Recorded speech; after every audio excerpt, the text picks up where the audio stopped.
Formula ఈ car race పై ACB విచారణ ప్రారంభం. కాసేపట్లో దానకిషోర్ స్టేట్మెంట్ రికార్డ్. అక్రమాలపై ఫిర్యాదు చేసిన ఐఏఎస్.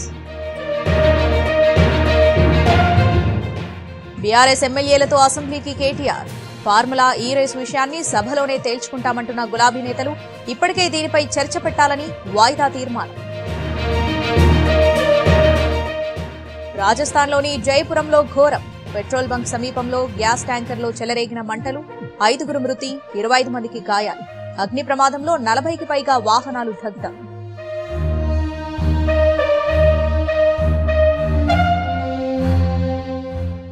సిద్దిపేట జిల్లా స్థాయి సీఎం కప్ క్రీడా పోటీలు రసాభాస. డిగ్రీ కాలేజ్ గ్రౌండ్ లో క్రీడాకారుల మధ్య వాగ్వాదం. కుర్చీలతో కొట్టుకున్న ప్లేయర్స్, ఒకరికి గాయాలు.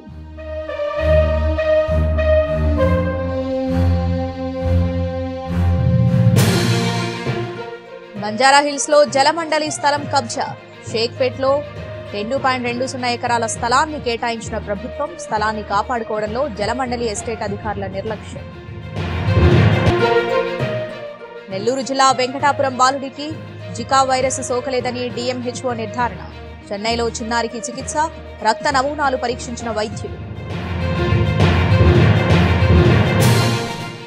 అల్లూరు జిల్లా పట్టాలు తప్పిన గూడ్స్ రైలు వ్యాగన్. భారీ వర్షాలకు కేకే లైన్లో విరిగిపడిన కొండచర్యలు. ట్రాక్ ను పునరుద్ధరిస్తున్న రైల్వే శాఖ. విశాఖ అరకు కిరండూల్ ప్యాసింజర్ రైలు రద్దు. పార్లమెంటు ప్రాంగణంలో తోపులాటపై పోటాపోటీ కేసులు. రాహుల్పై నాన్ బెయిలబుల్ సెక్షన్లు. పోలీసులు విచారణకు పిలిచే అవకాశం. నేటితో ముగియనున్న శీతాకాల సమావేశాలు. జమిలీ ఎన్నికల బిల్లు కోసం జేపీసీ సభ్యుల పెంపు. 31 నుంచి 39కి పెంచుతూ నిర్ణయం. ఉభయ సభల నుంచి కమిటీలోకి మరో 8 మంది. సాయంత్రంలోపే కొత్త సభ్యుల పేర్లు ప్రకటించేందుకు కసరత్తు.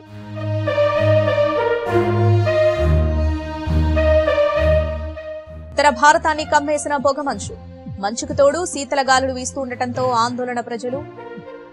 చలిమంటలు వేసుకుంటున్న జనం. వాహనాల రాకపోకలకు అంతరాయం. వారణాసిలో పడిపోయిన ఉష్ణోగ్రతలు. చలికి తోడు మంచు కురుస్తూ ఉండటంతో ప్రజల ఇబ్బందులు.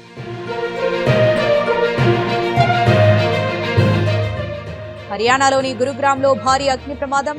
ప్లాస్టిక్ రీసైకిల్ కంపెనీలో చెలరేగిన మంటలు. భారీగా అలుముకున్న పొగ.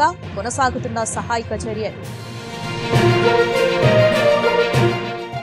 అల్లూరు జిల్లా ఏజెన్సీలో వరి రైతులకు ముసురు దెబ్బ. తీవ్ర అల్పపీడన ప్రభావంతో కురుస్తున్న వర్షాలు. ధాన్యానికి కవర్లు కప్పి కాపాడుకుంటున్న రైతులు.